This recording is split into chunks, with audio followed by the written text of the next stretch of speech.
Luego de que los precios del petróleo superaron los $100, incluso $110 por la guerra en Medio Oriente, este lunes retrocedieron un poco ante un posible fin al conflicto armado, como adelantó el presidente Trump de Estados Unidos. El precio del petróleo Brent de referencia registró una caída del 10%. Al corte de las 8 de la noche tenía un precio de $88.65. En tanto, el crudo estadounidense WTI, West Texas Intermediate, también tuvo una disminución. Se vende a $85. Respecto a las bolsas en el mundo, la de Corea del Sur y la de Japón ya abrieron, ya es martes allá. Abrieron con fuertes alzas tras el retroceso de los precios del petróleo. Wall Street, lunes aquí, ayer en la tarde cerró con ganancias. Hoy en la tarde cerró con ganancias. En contraste, la Bolsa Mexicana de Valores retrocedió 0.63%. Ante un posible incremento en el precio de las gasolinas por el conflicto en Medio Oriente, el gobierno de México apuesta por el estímulo al impuesto especial sobre producción y servicios, al IEPS, así como redoblar el control de precios con los gasolineros para que el litro de Magna continúe costando 24 pesos el litro. Con uno, Julio Sánchez Jurado y Eduardo Ruiz, informan. The Wall Street Journal advierte que estamos en la crisis energética mundial más severa desde los años 70. La guerra en Medio Oriente sacudió los precios del petróleo. El Brent alcanzó los $116 por barril, subió 25% en cuestión de horas. El West Texas rozó los $116, aumentó casi 28%. ¿Impactará esta turbulencia el precio de la gasolina en México?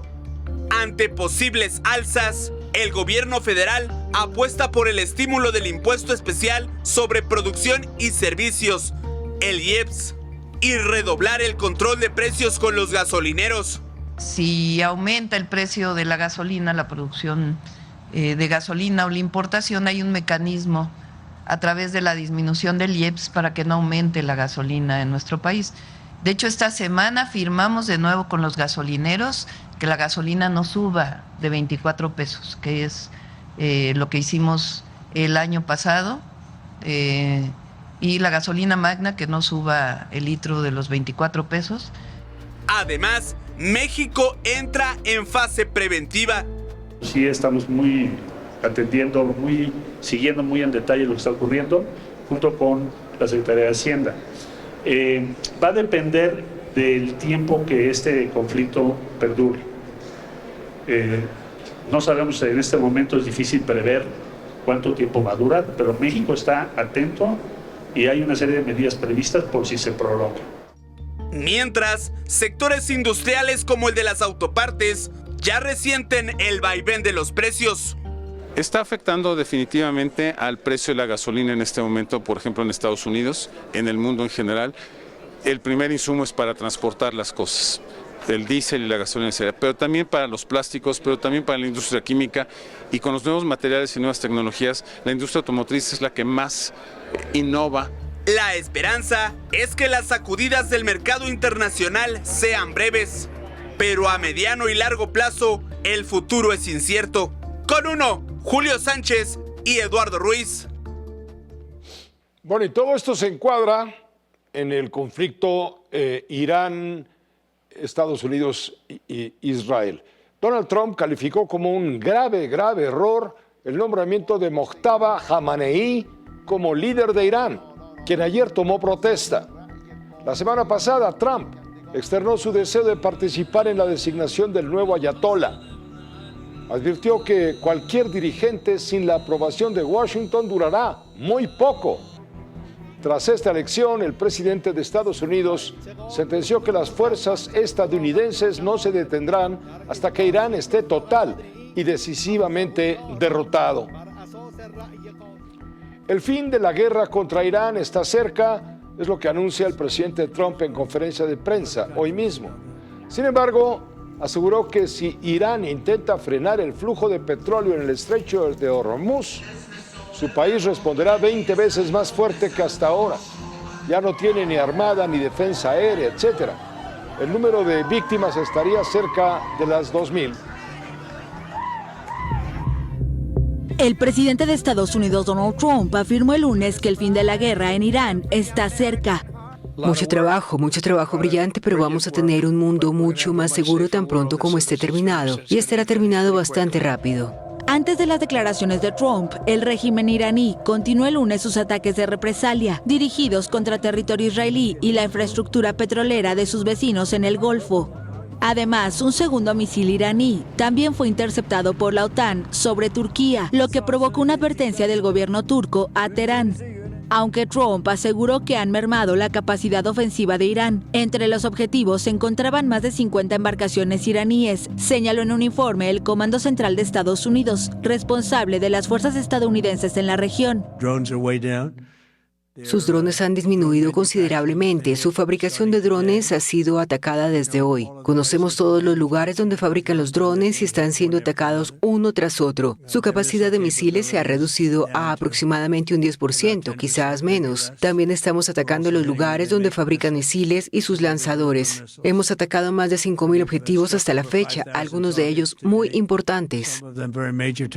Sobre el posible ataque con un misil que destruyó una escuela primaria en la ciudad sureña iraní de Minav y que dejó más de 160 muertos según el gobierno iraní, Trump afirmó que Estados Unidos está investigando lo ocurrido. Añadió que aceptará cualquier resultado de la investigación, al tiempo que sugirió que Irán podría haber impactado la escuela por error.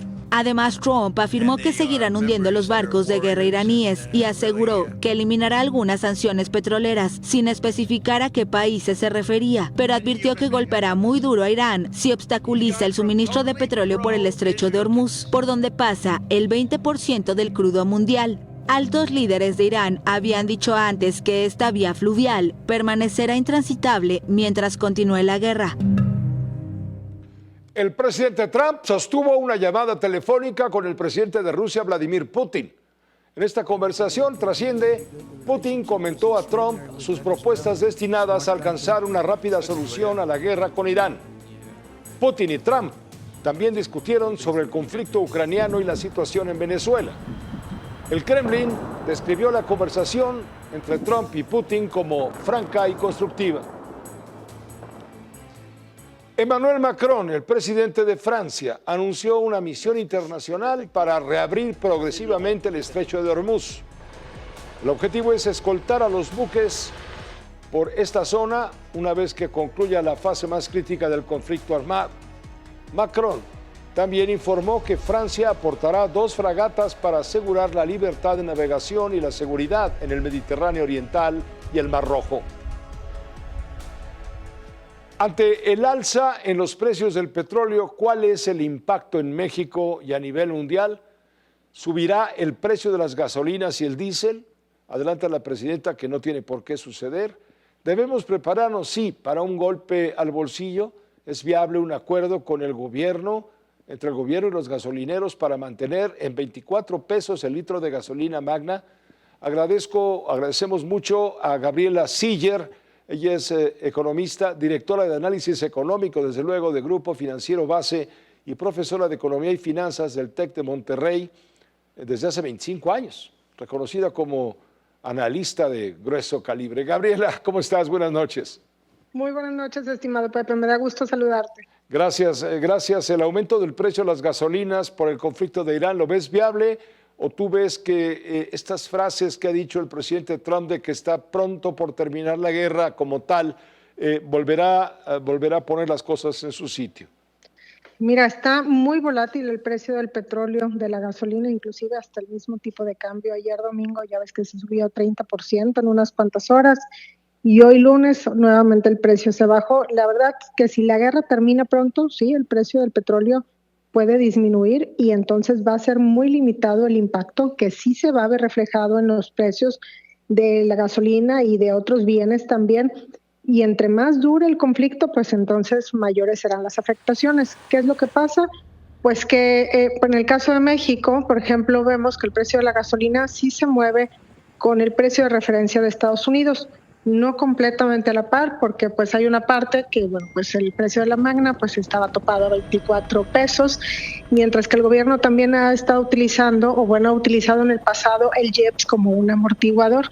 Sin embargo, esto no significa que el precio se quede completamente sin cambio para el caso de la Premium. Entonces, si hay un tope en el precio de la Magna, pues igual y mucha gente que ya no encuentra Magna, pues se va por la Premium y ahí sí veríamos un incremento.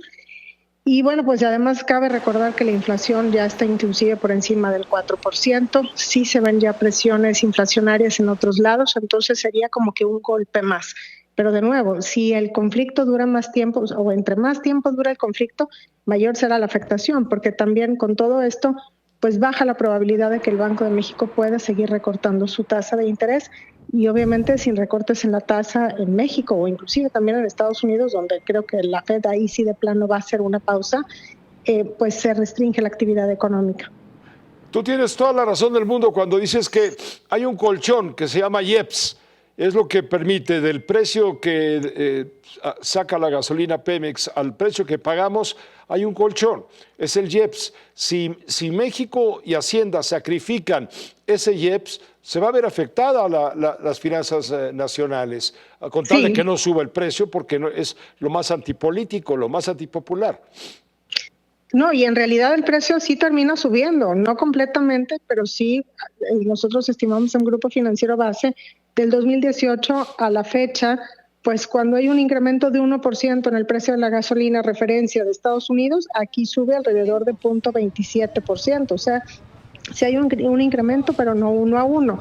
Y como bien mencionas, pues no hay nada gratis, ¿no? Si utilizan el IEPS significa que va a haber una menor recaudación y entonces hay un hueco en las finanzas públicas que ahí tendrán que sacrificar gasto público en otra cosa o bien generar un mayor déficit, que también pues el déficit está alto y entonces esto podría causarle a México un recorte en la calificación crediticia de la deuda soberana de México. Otra posibilidad también es que Pemex le dé descuento a los mayoristas, a los distribuidores, pero también pues finalmente el gobierno federal ha estado ayudando a Pemex y entonces tarde o temprano esto también terminaría generando un hueco en las finanzas públicas porque dada esa ayuda o ese menor precio que se les daría a los mayoristas para que no suba tanto el precio a los consumidores, pues Pemex necesitaría ese dinero que finalmente el gobierno se lo tendría que dar de uno u otro lado. Ahora, ha subido el precio de la gasolina en Estados Unidos, allí no tienen esa presión como en México, y México importa de Estados Unidos. Así es. ¿Qué te gusta? ¿El 50% de la gasolina que consumimos en el país? Entonces debería de aumentar la gasolina. Sí, justo. En realidad en México sí vemos, o sea, sí hay cierta sensibilidad a los incrementos en los precios de la gasolina, del gas también. Y bueno, pues lo que nosotros estimamos es que es casi una tercera parte lo que sube en México cuando sube el precio de la gasolina en Estados Unidos. Esto en la gasolina premium es alrededor de 0.27% por cada 1% que sube la gasolina en Estados Unidos. Y el efecto a veces también es rezagado, porque luego hay efectos como de segundo orden, ¿no? De que no baja inmediatamente el precio o suben los precios también de otros productos pensando que, bueno, pues ahí viene el golpe del precio de la gasolina, entonces déjame subir los precios de una vez, ¿no? Entonces por eso se puede como que ver una contaminación de la inflación hacia los demás precios. Eso obviamente es peligroso porque en el caso de México, pues tenemos una inflación que está fuera del objetivo y el año pasado de alguna manera pues como que se había tenido la buena suerte que los precios de los energéticos iban a la baja, igual los agropecuarios, pero de acuerdo a los datos que sacó hoy el INEGI, pues esa buena suerte parece que se acabó, ¿no? Y esa es la inflación de febrero, cuando todavía no iniciaba el conflicto. Si al incremento en los precios de los agropecuarios y al incremento también en el precio del gas natural que se dio en febrero, le agregamos el incremento en los precios de las gasolinas, que seguramente se va a ver reflejado en la primera quincena de marzo, pues es muy posible que la inflación siga estando por encima del 4% y que a lo mejor el Banco de México pues tenga que seguir con la pausa en los recortes de la tasa de interés. Gabriela Siller, te agradecemos muchísimo el haber accedido a la invitación de tratarnos de explicar el contexto en que se está dando todo esto. Muchas gracias. Muchas gracias a ti, estimado Pepe. Buenas noches. Gracias. Igualmente, la maestra Gabriela Siller, analista económica y financiera de Banco Base.